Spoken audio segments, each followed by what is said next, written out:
At the beginning of this media course, we were taught 4 continuity techniques which are abided by when creating a film. They are used in the post-production process of filmmaking, but also in the filming process. The purpose of continuity editing is to smooth over the split of discontinuity of 2 separate shots and to make it invisible to the viewer. These techniques are the 180-degree rule, which is 2 characters in the same scene should always have the same right and left relationship to each other. There is an invisible axis and you can only stay on each side of the axis for the filming of each character, and you can only change the side if you film crossing the line. I used this in my preliminary task when filming the conversation between Scarlett and the teddy, always staying over Scarlett's right shoulder and over the teddy's left.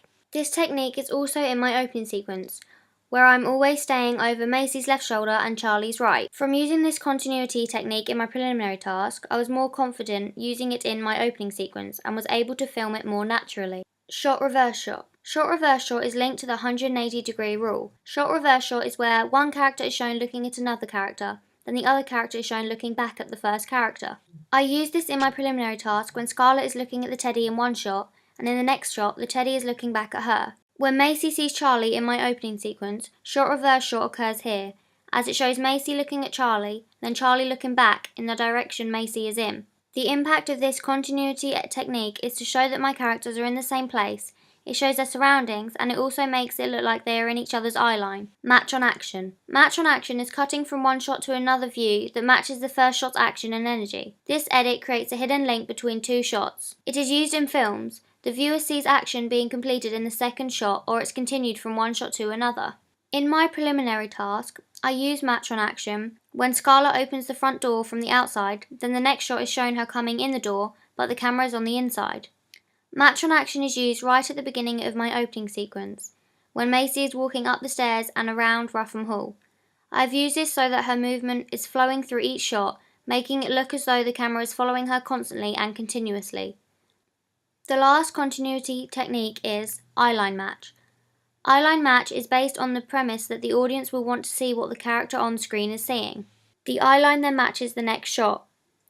I use this in my preliminary task when Scarlett is pouring tea. The audience do not know what it is for. I have also used eyeline match in my opening sequence when Charlie holds up the camera, then the next shot is Macy with the mask on. The effect of this is to make the audience feel as they are the character Sam, limiting what you can see around him, making the jump scare have more of a scary impact on the audience. From looking at my preliminary task and my opening sequence, I can clearly see that I have got better at my camera positioning.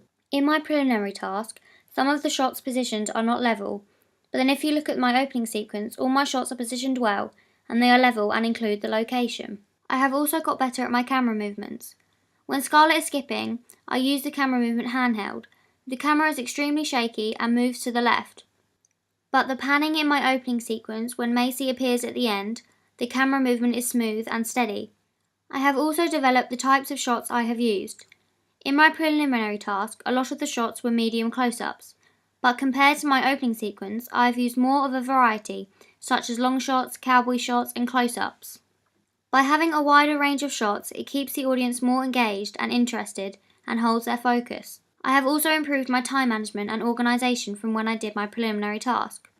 I was not completing everything on time, and my blogging was very inconsistent. In my preliminary task, I only edited my video with the basic editing, so for example, cutting the shots and adding transitions. But when editing my opening sequence video, I used filters on my shots to make them darker, I overlaid shots on top of each other, and also added effects and edited the colour. I used the basic editing as a starter, then from that I edited it in more detail. Before creating my opening sequence, I did not realise how much work has to go in for the production of a film. I did not realise how much research, planning and target audience research is needed in order to know for sure what you are doing. Also drawing storyboards of each shot, and from this making an animatic to organise what shots go where and to encounter problems before you film. Once this is all complete, you then start filming and editing. I did not realise how lengthy the process of filmmaking is, and also how many rules there are to follow in order to create a good film.